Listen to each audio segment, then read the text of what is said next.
नमस्कार। मैं सत्यजीत सिंह आपका पुनः स्वागत करता हूं अपने इस चैनल सत्यजीत लॉ में। आज जो हम लोग विषय लेकर के चल रहे हैं वो है इंडियन एविडेंस एक्ट, भारतीय साक्ष्य अधिनियम। बहुत ही इम्पॉर्टेंट विषय है। आप चाहे पीनल लॉज की बात करिए, चाहे सिविल लॉज की बात करिए, सीआरपीसी या सीपीसी दोनों के फैक्ट्स जो भी होते हैं वो प्रूव होते हैं थ्रू एविडेंस एक्ट। तो एविडेंस एक्ट एक इम्पॉर्टेंट एक्ट है। बच्चों को कई कन्फ्यूजन्स रहते हैं, पूरे एक्ट को समराइज नहीं कर पाते हैं। तो जो हम लोगों की सीक्वेंशियल स्टडी चल रही है उसमें आज हम लोग इंडियन एविडेंस एक्ट का इंडेक्स प्रिपेयर करेंगे। अच्छा, इसके बाद हमारे पास में लगभग 4-5 मैंने एक्ट्स के इंडेक्स आप लोगों के प्रिपेयर करवा दिए हैं। अब इसके बाद जो एक्ट्स के इंडेक्स प्रिपेयर हो चुके हैं, नेक्स्ट वीक से उनकी मैं क्लासेस स्टार्ट करूंगा। जैसे ट्रांसफ़र ऑफ प्रॉपर्टी एक्ट का इंडेक्स स्टार्ट हो चुका है। ट्रांसफ़र ऑफ प्रॉपर्टी एक्ट सभी जगह के जो भी जुडिशियल एग्ज़ाम्स हैं सब जगह आएगा, तो उनकी मैं प्रिपरेशन स्टार्ट करवाऊंगा आप लोगों को।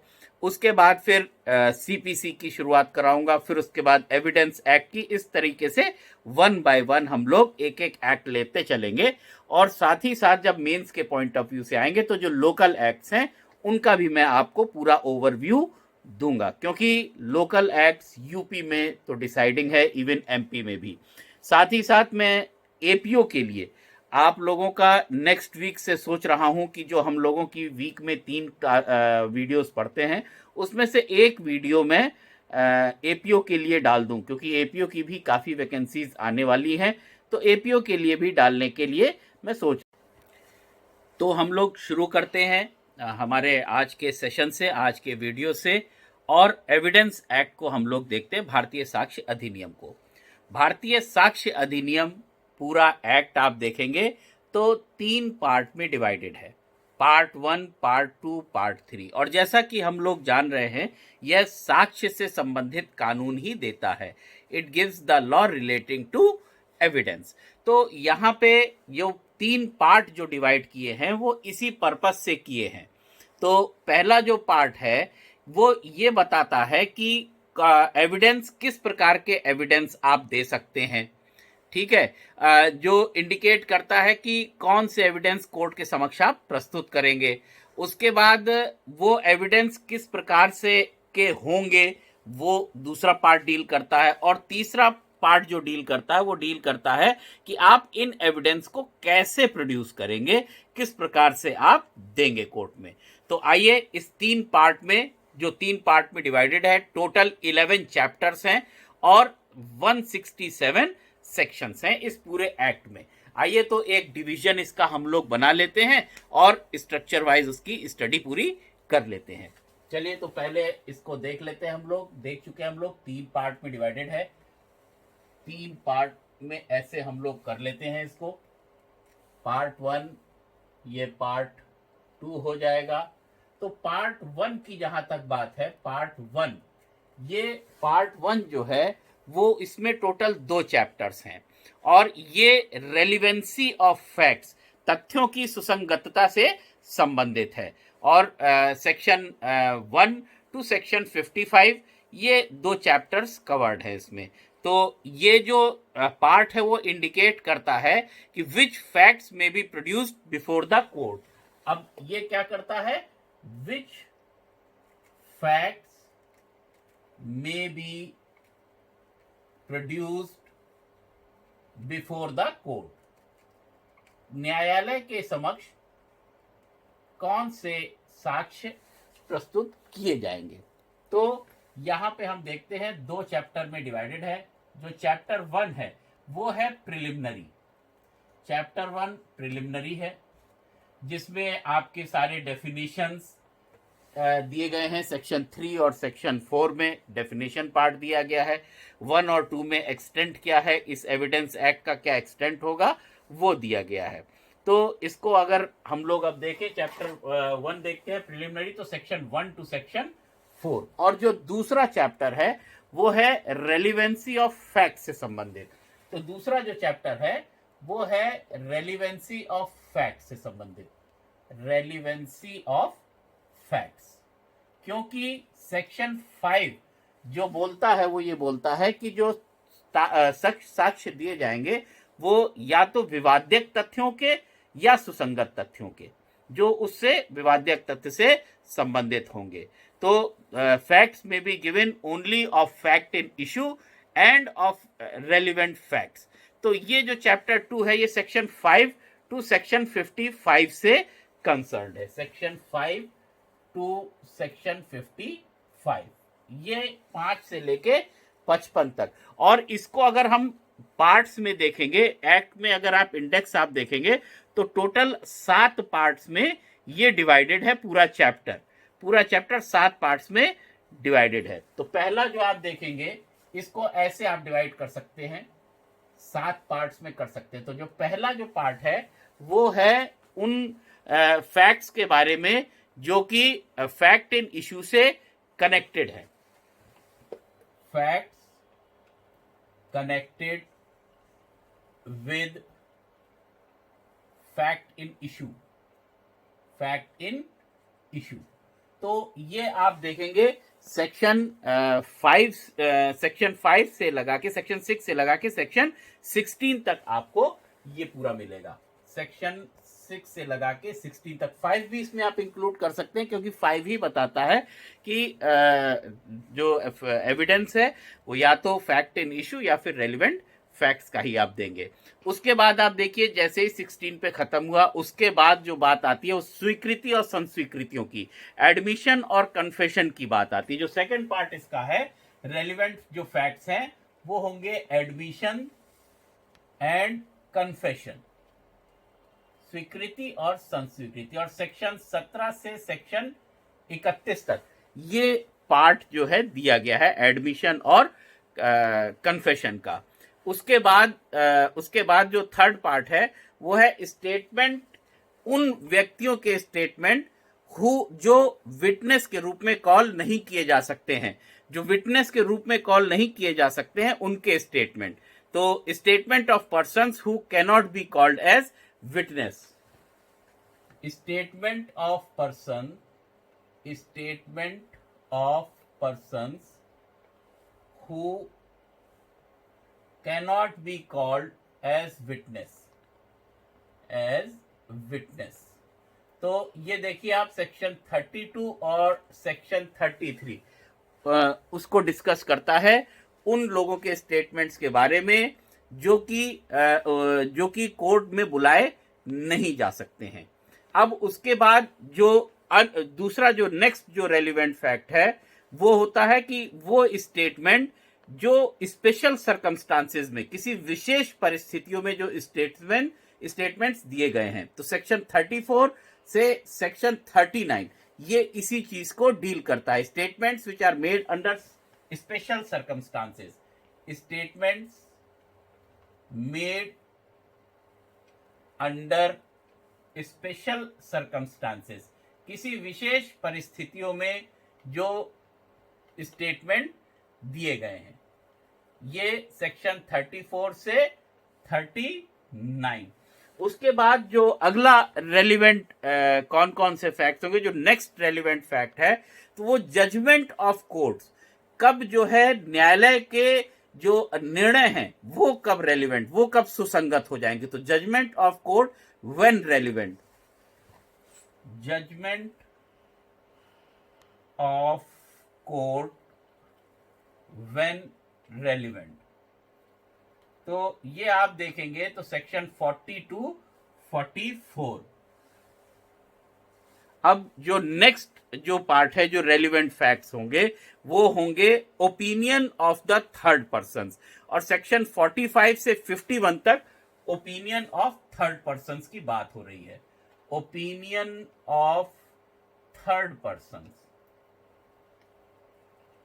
ये सेक्शन 45 से सेक्शन 51। और जो नेक्स्ट सुसंगत तथ्य हैं जिनको की कोर्ट में दिया जा सकता है, जिनका एविडेंस दिया जा सकता है, वो है character evidence, section 52 to section 55। शील कब सुसंगत होगा, तो character when relevant, character evidence के बारे में बात कर रहा है। तो सेक्शन 51 से सेक्शन 52 से सेक्शन 55 तक। तो ये हो गया पार्ट 1। जो पार्ट 1 है वो इंडिकेट कर रहा था उन फैक्ट्स के बारे में जो कि कोर्ट के सामने समक्ष प्रोड्यूस किए जा सकते हैं। अब जो पार्ट 2 है वो प्रूफ पर बेस्ड है, प्रूफ पर आधारित है, और ये उसकी बात करता है कि किस प्रकार के एविडेंस, विच टाइप्स। अब ये टाइप्स में डिवाइड कर रहा है, पूरे पार्ट 2 को टाइप्स में डिवाइड कर रहा है, which is based on proof. अब इस पे आप आइए, देखिए part 2 it is based on proof, साक्ष्य पर आधारित है। और इसमें हम लोग देखते हैं कि टोटल चैप्टर 3 चैप्टर इसमें दिए गए हैं, चैप्टर 3, चैप्टर 4, चैप्टर 5 और चैप्टर 6।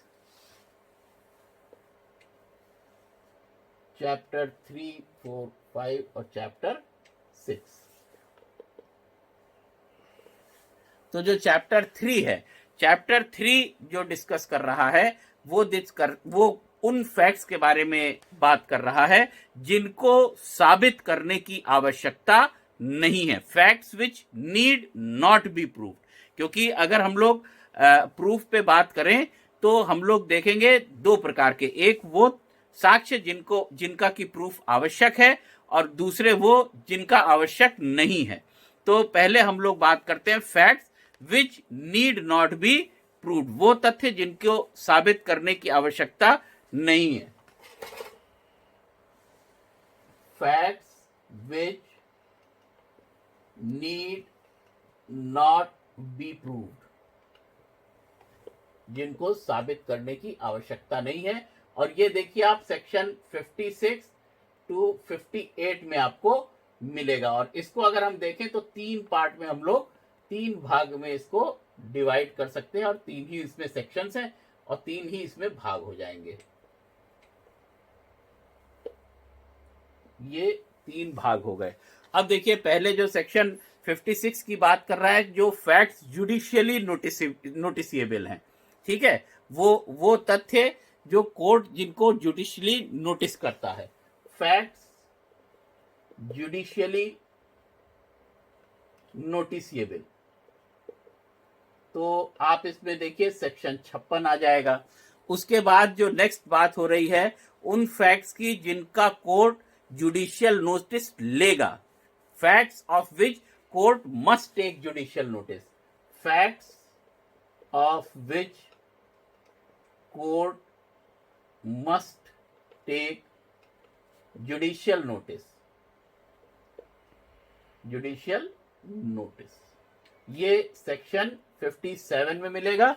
और सेक्शन 58 उन फैक्ट्स की बात करता है जो एडमिट कर लिए गए हैं, जो एडमिट कर लिए गए हैं उनको प्रूफ करने की आवश्यकता ही नहीं है, जो फैक्ट्स एडमिटेड, ये सेक्शन 58। अब देखिए ये चैप्टर 3 बात कर रहा है। अब यहाँ पे प्रूफ की जो बात हो रही है, किस प्रकार के एविडेंस हो सकते हैं, तो एक तो ओरल एविडेंस हो सकता है जो हम लोग जानते हैं, और दूसरा डॉक्यूमेंट्री एविडेंस। तो जो सेक्शन चैप्टर 4 है वो ओरल एविडेंस की बात कर रहा है, और सेक्शन 59, 50, 60 इससे कंसर्न है, ओरल एविडेंस। ये चैप्टर 4 बात कर रहा है ओरल एविडेंस की, सेक्शन 59 और सेक्शन 60। और चैप्टर 5 बात कर रहा है डॉक्यूमेंट्री एविडेंस की, डॉक्यूमेंट्री एविडेंस की, डॉक्यूमेंट्री एविडेंस की बात चैप्टर 4 कर रहा है। और जो भी दस्तावेजी सबूत जो दिए जाएंगे उनकी बात कर रहा है। और इसको आप ये टोटल जो मिलेगा आपको, वो मिलेगा सेक्शन 61 टू सेक्शन 90A तक, सेक्शन 61 से 90A तक। तो इसको भी अगर आप चाहिए तो 3 पार्ट में इसको डिवाइड कर सकते हैं। पहले प्राइमरी और सेकेंडरी एविडेंस, तो उसमें हम लोग देख सकते हैं पहले प्राइमरी एंड सेकेंडरी एविडेंस। तो इसकी अगर हम लोग बात करेंगे तो सेक्शन 61 से लगा के आप अपना बेयर एक्ट खोले रही, क्योंकि मैंने आप लोगों से कहा है जब मेरी क्लास अटेंड करिए और खासकर जब हम लोग कोई एक्ट पढ़ रहे हो तो हमेशा बेयर एक्ट, क्योंकि मैंने आपसे कहा है बेयर एक्ट ही असली पढ़ाई आपकी करवाता है। तो अगर इसकी बात हम लोग करते हैं तो प्राइमरी और secondary evidence section 61 to section 66 में दिया मिलेगा आपको, सेक्शन 61 टू 66। इसमें से भी सेक्शन 61 टू 64 ये आपको प्राइमरी, 63 ये प्राइमरी में मिलेंगे और सेक्शन 64 टू 66 ये आपको सेकेंडरी एविडेंसेस मिल जाएंगे।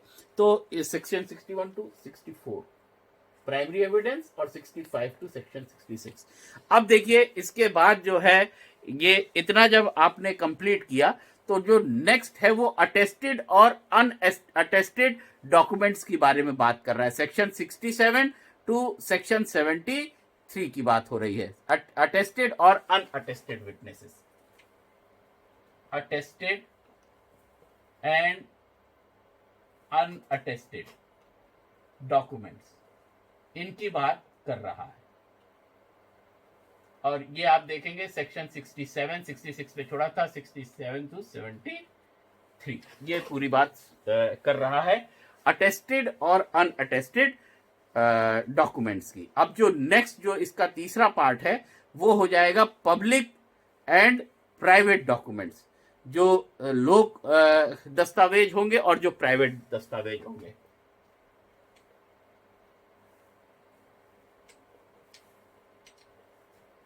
पब्लिक एंड प्राइवेट डॉक्यूमेंट्स,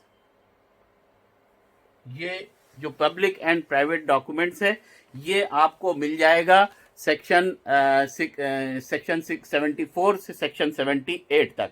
और जो चौथा इसका पार्ट हम लोग डिवाइड कर सकते हैं वो कर सकते हैं प्रिजम्पशन, अवधारणा से रिलेटेड, वो आपको सेक्शन 79 से 90A तक मिलेगा। तो पहले पब्लिक और प्राइवेट डॉक्यूमेंट सेक्शन 74 से 78 लिख लीजिए, लोक दस्तावेज और प्राइवेट दस्तावेज। उसके बाद आप लिखिए अवधारणा, प्रिजम्पशन जो होती है उसके बारे में, प्रिजम्पशन ऑफ एविडेंसेस, इसको लिख लीजिए प्रिजम्पशन। नेक्स्ट लिख लीजिए प्रिजम्पशन,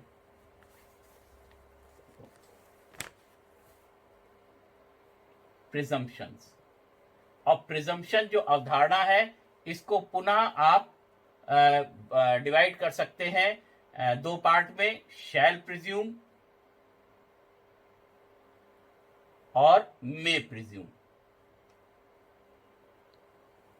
दो भाग में इसका भी डिवीजन हो सकता है। और ये हो गया सेक्शन 79 टू 98, 79 से 90A तक और ये 74 से 78 तक।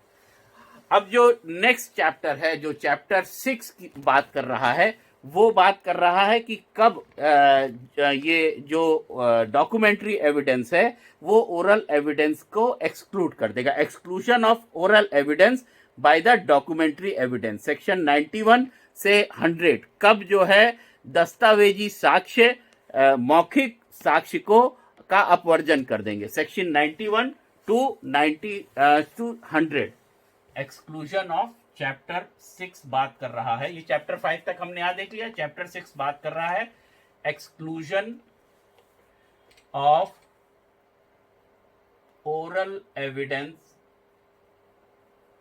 Bye documentary evidence, documentary evidence, और ये आपको मिलेगा सेक्शन 91 टू सेक्शन 100। अब देखिए ये दो पार्ट हमारे कंप्लीट हो गए यहां पर।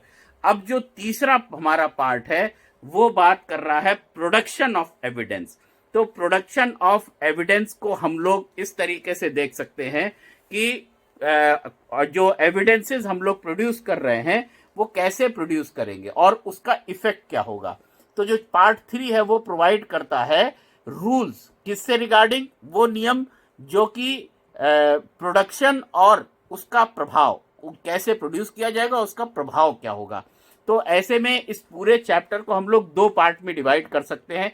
एक तो पहला कौन करेगा और दूसरा कैसे करेगा।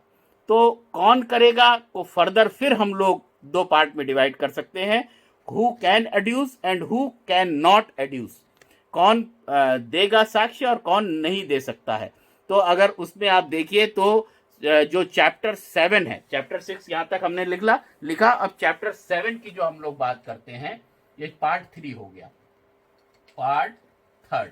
तो पार्ट 3 हमने देख लिया, किसकी बात कर रहा है, production and effect of evidence, production and effect of evidence. अब इसको फर्दर हमने कहा था 2 पार्ट में डिवाइड कर सकते हैं, how, who and how. 2 part में हम लोगों ने डिवाइड किया था, हु और हाउ, कौन और कैसे। तो कौन में फिर आप देखिए 2 पार्ट में इस हु को आप डिवाइड कर सकते हैं, टोटली 4 पार्ट्स में डिवाइड होगा। पहला हु कैन एड्यूस, तो बर्डन ऑफ प्रूफ किसके ऊपर आता है, ठीक है, साक्ष्य का भार किसके ऊपर है। तो ये आपको सेक्शन 101 से लगा के सेक्शन 114 ए तक, सेक्शन 101 से लगा के 114 ए तक। उसके बाद देखिए हु में पहला तो हो गया कि कौन कर सकता है, दूसरा देखिए आप कौन नहीं कर सकता है। तो ये हो गया आपका विबंधन, यानी कि एस्टॉपेल, स्टॉप कर दिया गया आपको देने से। और सेक्शन 115 से 117 तक ये चैप्टर 8 आपको, ये तो चैप्टर 7 हो गया और ये हो गया आपका चैप्टर 8, और सेक्शन 115 से सेक्शन 117। अब देखिए जो नेक्स्ट हम लोगों का कौन हम लोगों ने कर लिया, अब हम लोग देखेंगे कि कैसे जो एविडेंस दिया गया है ऊपर, वो कैसे दिया जाएगा, किस प्रकार से दिया जाएगा। तो उसमें हम लोग चैप्टर 9 और चैप्टर 10 को देखेंगे। चैप्टर 9 जो कि विटनेसेस से संबंधित है, विटनेस कौन कौन किस तरीके से होंगे, और एग्जामिनेशन चैप्टर 10 उससे संबंधित है। तो 118 से 134 विटनेसेस की बात कर रहा है चैप्टर 9। चैप्टर 9 जो बात कर रहा है वो विटनेसेस की, विटनेसेस की, सेक्शन 118 से, ठीक है। उसके बाद हम लोग नेक्स्ट जो देखते हैं वो देखते हैं एग्जामिनेशन ऑफ विटनेसेस। ये चैप्टर 10 में दिया है, एग्जामिनेशन ऑफ विटनेसेस। चैप्टर 10 दिया है एग्जामिनेशन ऑफ विटनेस, जो साक्ष्य उनका परीक्षा कैसे होगी। और लास्ट में हम लोग देखेंगे चैप्टर 11 जो कि इम्प्रॉपर एडमिशन, जो कि इम्प्रॉपर एडमिशन और रिजेक्शन ऑफ एविडेंस का प्रभाव क्या होगा उसकी बात करेगा। और केवल एक सेक्शन है, सेक्शन 167। तो ये है effect of improper admission and rejection of evidence, effect of improper evidence and rejection, ये सेक्शन 167। और ये examination of witnesses 135 to section 166 है। तो ये है हमारा पूरा एविडेंस एक्ट का एक समरी। और अगर आप इस समरी को, आज जो मैंने आपको बताया है, इसको आप अपने कॉपी में नोट डाउन कर लीजिएगा। मैं एक बार आपको ये शो कर दे रहा हूं पूरा बोर्ड, इसको आप अपनी कॉपी में पहले नोट कर लीजिएगा, इसी सीक्वेंस में बना लीजिएगा। और देखिए आसान बना लीजिएगा। पहले तो आप बात करिएगा कि कौन से फैक्ट कोर्ट में दिए जाएंगे, किस बेस्ड ऑन प्रूफ है पार्ट 2 किस तरीके से दिए जाएंगे। और तीसरा जो पार्ट है वो है प्रोडक्शन और उसका जो इफेक्ट होगा, उसका प्रभाव क्या होगा, इससे संबंधित। तो 3 पार्ट, सीधी सी बात यह है, कोई भी है तो पहला तो प्रश्न आपका, अगर आप स्टोरी लाइन, जो मैंने आपसे स्टोरी कही थी, स्टोरी यही है कि एविडेंस, कौन से एविडेंस किस प्रकार के दिए जाएंगे। तो आप देख लीजिए, एविडेंस में भी गिवन ऑफ जो रेलिवेंट फैक्ट ऑफ द विवाद्य तथ्य, जो भी फैक्ट इन इशू है और रेलिवेंट फैक्ट है। अब कौन कौन से फैक्ट रेलिवेंट कहलाएंगे, ये हम लोगों को चैप्टर 2 में मिल रहा है। ये चैप्टर 2, इसको लिख लीजिए, चैप्टर 2।